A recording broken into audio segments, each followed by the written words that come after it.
السلام علیکم، BBC 11 head lines news کے ساتھ میں محمد عمیر ملک۔ سب سے پہلے نظر ڈالیں گے دن بھر کی اہم خبروں پر۔ اسلام آباد میں پریس کانفرنس کرتے ہوئے وزیر خزانہ مفتاح اسماعیل نے کہا ہے کہ قطر نے $3 ارب کی سرمایہ کاری کی منظوری دی ہے۔ جلد پاکستان میں بڑی سرمایہ کاری ہو جائے گی۔ قطر ایئرپورٹس لانگ ٹرم لیز پر چاہتا ہے اور سی پورٹس پر سرمایہ کاری کرے گا، جبکہ قطر نے LNG پاور پلانٹس میں بھی سرمایہ کاری میں دلچسپی ظاہر کی ہے۔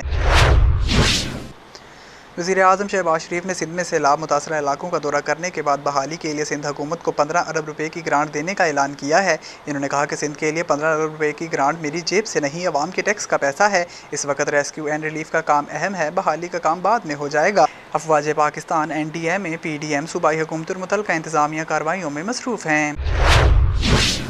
PTI فورن فنڈنگ کیس کی تحقیقات کے دوران بینکوں سے سینکڑوں جعلی اکاؤنٹس کا ریکارڈ قبضہ میں لے لیا گیا۔ جعلی اکاؤنٹ سے صدر عارف الوی، اسد عمر، حامد زمان، منظور چودھری اور طارق شفیع کو لاکھوں روپے منتقل ہوئے۔ تفصیلات کے مطابق اکاؤنٹس مقامی کمپنی اور دینی ٹرسٹ کے نام پر کھولے گئے، مگر رقم سیاست کے لیے استعمال ہوئی۔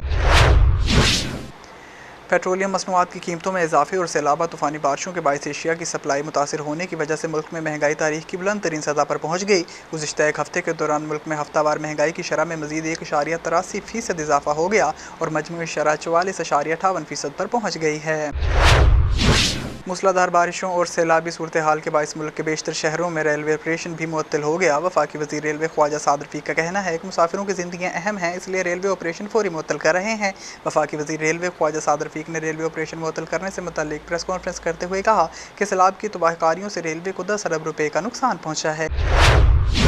اداروں کے خلاف بیانات کی بنیاد پر JUI کے سربراہ مولانا فضل الرحمان و دیگر کے خلاف ڈیرہ اسماعیل خان میں مقدمہ درج کر دیا گیا۔ تفصیلات کے مطابق مولانا فضل الرحمان کے خلاف مقدمہ اسسٹنٹ کمشنر منیر احمد کی مدیت میں درج کیا گیا۔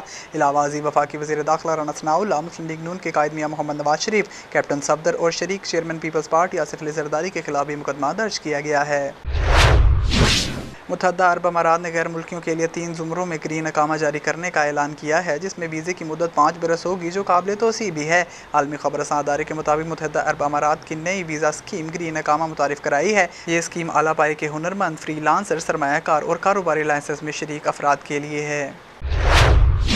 انجری کے باعث Mohammad Wasim junior T20 Asia cup سے باہر ہو گئے، جس کے بعد حسن علی کو بحیثیت متبادل شامل کر لیا گیا ہے۔ Fast bowler Mohammad Wasim junior left side strain injury کے باعث ICC T20 ایشیا کپ سے باہر ہو گئے ہیں۔ 2 روز قبل بولنگ کے دوران کمر میں تکلیف محسوس کرنے پر گزشتہ روز فاسٹ بولر کا MRI اسکین کروایا گیا تھا۔